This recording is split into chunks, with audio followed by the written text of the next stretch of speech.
Hi guys, magandang araw, lalong-lalo po sa ating mga kapwa security personnel. Welcome back po sa aking munting channel. So sa video ito mga 59 ay magbibigay lamang po ako sa inyo ng tips para kahit papano ay hindi kayo mahirapan sa inyong pagkuha or pag-renew ng inyong security guard license, no? So marami na kasing update ngayon mga 59 dahil nga siyempre sa pagbabago sa mga nangyayari, no? At talagang mahigpit na po ngayon sa Camp Crame, no? So, bibigyan ko lang kayo ng ilang tips para kahit papano ay makatulong po sa inyo na mapadali ang pag-renew ninyo or pagkuha ng inyong security guard license. Okay? So yun mga 59, siyempre kung bago ka lamang po sa aking munting channel, ito nga pala si Robert Chidi Vlogs. Nag-upload po tayo ng mga tutorial regarding sa paggawa ng report at of course regarding po sa mga usapin patungkol sa ating trabaho bilang isang security personnel. Okay? So unang-una mga 59, ang tips na may bibigay ko sa inyo ay siyempre kailangan po natin sundin mga 59 ang nakalagay dyan sa license, sa likod ng license ninyo.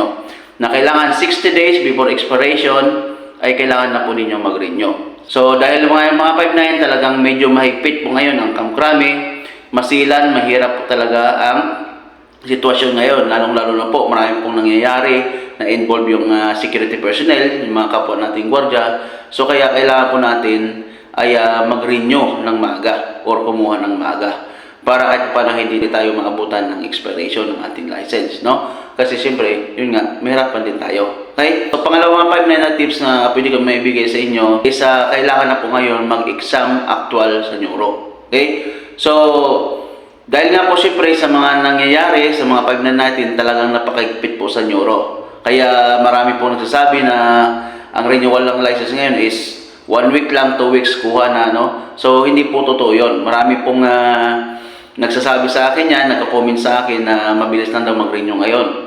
So, nasa sa inyo yan mga 5-9, pero yun nga, binibigyan ko kayo ng idea regarding dyan dahil talagang napakahirap po ngayon mag-renew ng license. Kahit captured ka ngayon mga 5-9 is inaabot na po ng 3 weeks to 1 month. Minsan nga, sobra pa, no? Kasi ngayon mga 5-9, ang neuro po natin ay talagang napakasilan.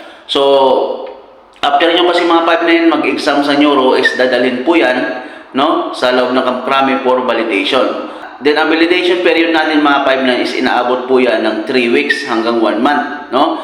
So depende pa po yan. Siyempre kung marami pong nakapila, siyempre ay medyo tumatagal din. At siyempre hindi po kasama ang holiday, Sunday, Saturday sa pag-validate, no? Kapag wala pong pasok ang Crame, so siyempre wala rin pong validation na mangyayari. So siyempre na-delay. So, yun nga, kailangan natin mag-advance ng pagpaayos ng ating tuan files or ng neuro natin para kahit paano, hindi tayo mag-delay. Unless gusto nyo magpahinga muna, no? Or mag-relax muna, hindi mo na mag-duty. Kasi siyempre, napakahirap naman mag-duty ngayon na walang license. So, tandaan nyo mga 5-9 wag na wag po kayo mag-duty, wag na wag po kayong papayag na mag-duty kayo na wala kayong lisensya. Napakadelikado po mga 5-9 at siyempre, yun na nga, sa atin din ang putok niya pagdating ng araw. Kapag nahuli tayo or magkaroon tayo ng problema sa duty, tapos wala tayong license, so talagang sa atin mapupunta lahat ng problema. Okay? So next, kailangan nyo po ay mag-prepare agad ng inyong mga requirements na kailangan, no? So although meron po akong video na binanggit ko po lahat doon yung requirements, pero babanggitin ko na rin po ulit, no? Para kahit paano hindi na kayo maghanap ng mga video natin, no? So ang kailangan po natin na requirements sa pag-renew is NPC, National Police Clearance, Birth Certificate, PSA or NSO is pwede po, no? Then diploma, Xerox ng old license, and of course 2x2 ID picture na merong name tag. So yun po yung kailangan po natin sa pag-renew, no? So yun, no, mga 5-9. At ngayon po, hindi na kailangan mag-uniform sa pag-renew ng ating license or pagpasok sa RAMI for capturing. Casual attire lang po tayo, no? Para doon po to sa mga hindi pa nakakaalam. Although matagal na po yan na approve ng SOSYA na hindi na kailangan mag-uniform, pero marami pa rin tayong mga 5-9 na hindi pa nila alam hindi na pala kailangan mag-uniform. So marami pa rin nagtatanong sa atin, no? So yung mga kaibigan, sana po nakatulong sa inyo ang mixing video kong ito. At siyempre kung hindi pa kayo nakapag-subscribe, sana po ay pindutin nyo na po ang subscribe button. At of course, huwag nyo rin po kalimutan mag-like, share, at of course ay mag-comment sa ating mga video para kahit paano ay ma-address ko agad or masagot ko agad ang inyong mga concern. Okay?